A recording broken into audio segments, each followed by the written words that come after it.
Rod দিতে পারবে না আমাদেরকে চান্দা দিয়া। এটা কি মানুষ? বলেন মানুষ? এরা মানুষের সন্তান? এরা জানোয়ার, পশু।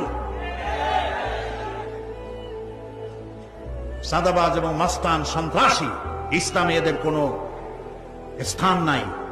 এদেশে যদি কোরআনের রাজ কায়েম হয়, সন্ত্রাসীদের মাথা কামাইয়া ঘোল ঢেলে দেওয়া হবে, যাতে মাথা ঠান্ডা থাকে। এই জন্য মাথা ঠান্ডা করিয়া বসে থাকবে। আর সকলের চাকরি দেওয়া হবে, কাজ করো আর খাও, চান্দাবাজি করো না। শ্বশুরের কাছে চান্দাবাজি করে, বউর কাছেও চান্দাবাজি করে। এত বড় লক্ষ্মী ছাড়া বউরে যায় বলে আমার হিরোইন খাওয়ার পয়সা দিবি। পত্রিকা আসছে না ভাই?